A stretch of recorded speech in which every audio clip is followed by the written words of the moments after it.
ఇవన్నీ కూడా చంద్రబాబు నాయుడు గారు ఎందుకు చేస్తూ ఉన్నారు అన్నది కూడా మనందరికీ కూడా తెలిసిన విషయాలే. సూపర్ 6 సూపర్ 7లు అని ఆయన అన్నాడు. వీటి అమలు గురించి ఎవరు అడగకూడదు. రాష్ట్ర వ్యాప్తంగా సుమారు 5 లక్షల మంది పెన్షన్లను పీకేశారు. 5 లక్షల మంది పెన్షన్లను పీకేశారు రాష్ట్ర వ్యాప్తంగా. దాని గురించి ఎవరు మాట్లాడకూడదు. గత ఏడాది ఎగరగొట్టి మళ్ళీ ఈ ఏడాది జూన్ 21వ తారీఖున రైతు భరోసా ఇస్తామన్నారు. ఇంతవరకు అతి గతి లేదు. ఇప్పుడు దాని గురించి ఎవరు కూడా మాట్లాడకూడదు, అడగకూడదు. ఎందుకు ఇవన్నీ చేస్తూ ఉన్నాడంటే ఇందుకే చంద్రబాబు. ప్రతి మహిళకు నెలకు 1500, సంవత్సరానికి 18,000 చొప్పున ఇస్తామన్నారు. గత ఏడాది ఎగరగొట్టాడు, ఈ ఏడాది అంతే. దాని గురించి ఎవరు మాట్లాడకూడదు, అడగకూడదు.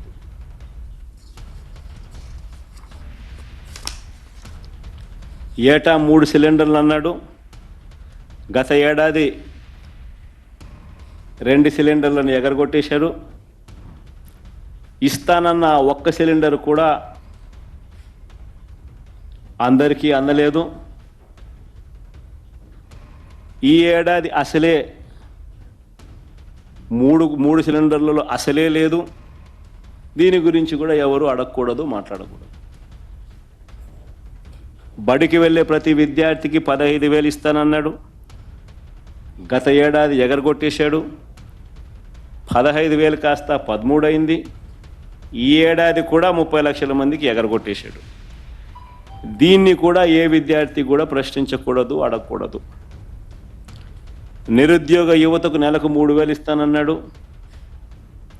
ఏడాదికి 36,000 చొప్పున నిరుద్యోగ భృతి అన్నాడు. గత ఏడాది పూర్తిగా ఎగ్గొట్టేశాడు.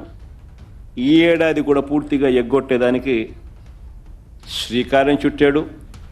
ఎవడు దీని గురించి మాట్లాడకూడదు, అడగకూడదు. 50 ఏళ్ళు దాటితే పెన్షన్ అన్నాడు. 50 ఏళ్ళు దాటితే 48,000 మీ చేతుల్లో పెడతానన్నాడు. గత ఏడాది ఎగ్గొట్టాడు, ఈ ఏడాది ఎగ్గొట్టే కార్యక్రమమే చేస్తూ ఉన్నాడు. ఎవరు అడగకూడదు, ఎవరు ప్రశ్నించకూడదు. రాష్ట్రంలో ప్రజలందరికీ కూడా ఎన్నికలప్పుడు ఏమన్నాడు? వైజాగ్ షికారుకైనా పోవచ్చు అన్నాడు. శ్రీకాకుళం వాళ్ళు తిరుపతికైనా రావచ్చు అన్నాడు. తిరుమల వెంకటేశ్వర స్వామి దర్శనం చేసుకోవచ్చు అంటాడు. తిరుపతి వాళ్ళు, రాయలసీమ వాళ్ళు విశాఖపట్నానికి షికారుకైనా పోవచ్చు అంటాడు. అక్కడ సింహాచలం గుడికైనా పోవచ్చు అని అంటారు. ఈరోజు ఎక్కడికి వెళ్ళినా ఫ్రీ బస్సు కాస్త సంవత్సరం అయిపోయింది. ఆ బస్సు హామీ గాలికి ఎగిరిపోయింది. ఇంకా అమలు కాలేదు. ఈయన పండగల మీద పండగలు డేట్లు చెప్తా పోతున్నాడు. పండగలు గడిచిపోతూ ఉన్నాయి, డేట్ మాత్రం రావడం లేదు. అయినా దీని గురించి ఎవరు మాట్లాడకూడదు, అడగకూడదు.